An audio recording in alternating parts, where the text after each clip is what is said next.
नमस्कार. WhatsApp university with हर्षदामध्ये तुमच्या सर्वांचं स्वागत आहे. काय मग चालू आहे जोरदार गणपती उत्सव. सगळीकडे DJ वाजतोय, आवाज येत आहेत, सुंदर सुंदर आरास सजलेले आहेत आणि व्हॉट्सॲपवर सुद्धा गणपती बाप्पाचे भरपूर मेसेजेस येतात. त्यावर इतकी इंटरेस्टिंग माहिती आहे ना, ती मी तुमच्यापर्यंत अर्थातच पोहोचवणार आहे. कारण ही माहिती कदाचित मोठ्या मोठ्या मेसेजेसमध्ये आपल्याकडून हरवली जाते. पण मी तुम्हाला एक गंमत सांगते बरं का. या मेसेजेसला माझ्याकडे सर्व मेसेजेसच्या खाली काही नावं नाहीत. जर तुमच्यापैकी कोणी हा मेसेज लिहिला असेल तर तुम्ही माझ्या कमेंट सेक्शनमध्ये जाऊन नक्की सांगू शकता की हा मेसेज माझा आहे.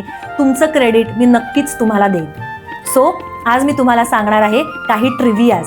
महाराष्ट्रभर गणपती उत्सव उत्साहात करतात, पण पुण्याच्या 5 मानाच्या गणपतींना खूपच महत्त्व आहे. कसबा गणपती हे पुण्याचं ग्रामदैवत आहे. तांबडी जोगेश्वरी गणपती, 3 नंबरचा गुरुजी तालीम गणपती, 4था तुळशीबाग गणपती आणि 5वा केसरीवाडा गणपती.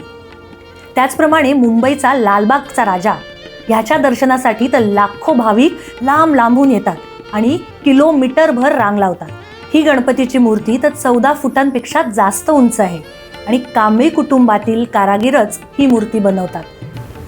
ट्रिव्हिया नंबर 4. गणपती बाप्पा समोर रोज मनोभावाने म्हणणारी सुखकर्ता दुःखहर्ता ही आरती कुणी लिहिली आहे बरं? ती लिहिली आहे श्री समर्थ रामदास स्वामींनी.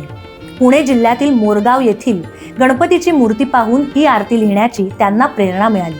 खरंच किती सुंदर आणि सोपे शब्द आहेत नाही? बाप्पाला आवडणारं जास्वंदीचं फूल. का बरं आवडत असेल बरं हे बाप्पाला? किती सुंदर, विविध रंगी, पण त्याला कुठलाच सुवास नाही. पण त्याला आहे विविध गुणधर्म, ते पण आरोग्यदायी. केसांसाठी, त्वचेसाठी आणि पचन संस्थेसाठी उत्तम असलेलं हे जास्वंदीचं फूल आपल्या अंगणामध्ये सहज उगवतं. म्हणूनच बहुगुणी असं हे फूल बाप्पाचं आवडतंय. पण आजकालच्या गणपती उत्सवाचं रूप हे आर्थिकदृष्ट्या सक्षम झालेलं आहे. 2024मध्ये गणपती उत्सवामध्ये 25,000 कोटींची उलाढाल झाली आणि 2025 पर्यंत ही उलाढाल 28,000 कोटींपर्यंत पोहोचलेली आहे. ह्या आर्थिक उलाढालीमध्ये वेगवेगळ्या लोकांना अनेक रोजगाराच्या संधी उपलब्ध झालेल्या आहेत. घरगुती व्यवसाय करणाऱ्यांना नवीन नवीन अपॉर्च्युनिटीज निर्माण झालेल्या आहेत. पण माझं एकच सांगणं आहे, हर्षदाची टीप म्हणूया आपण, ह्या सर्व रोजगार संधींमध्ये स्वदेशीला आणि आत्मनिर्भर होणाऱ्यालाच महत्त्व देऊया. कारण ही काळाची गरज आहे. एकात्मतेसाठी टिळकांनी सुरू केलेला सार्वजनिक उत्सव आणि आजकालचा स्वरूप बदललेला आणि आर्थिक पाठबळ देणारा उत्सव, हे दोन्हीही महत्त्वाचे आहेत. पण या सर्व उत्सवामध्ये निसर्गाशी नातं घट्ट व्हायला हवं. आणि याच संदर्भात व्हॉट्सॲपवर एक खूप गोड कविता मला मिळाली. निसर्गाशी नातं घट्ट हीच खरी आरती. मातीच्या बाप्पामध्ये आहे सामावलेली जीवनशक्ती. झाडांच्या सावलीत करूया आनंद उत्सव. स्वच्छ हवा पाणी वाढविल जीवनातील वत्सल. समानतेच्या वाटेवर चालूया धरून हातात हात.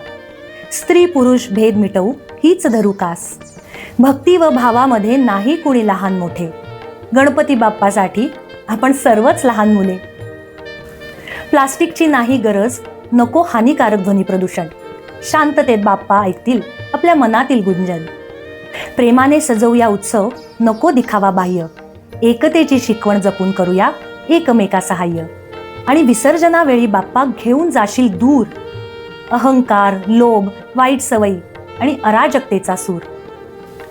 मन शुद्ध, नवा विचार, निसर्गाशी एकरूपता अशी होऊ दे आपल्या नव्या गणेशोत्सवाची सांगता. आज मी काही मोजकीच माहिती तुमच्याबरोबर शेअर केली, पण व्हॉट्सॲप युनिव्हर्सिटी विथ हर्षदामध्ये तुम्हाला वेगवेगळ्या विषयांवर अजून भरपूर माहिती मिळणार आहे. त्यामुळे लाईक, शेअर आणि subscribe WhatsApp university with Harshada. नमस्कार.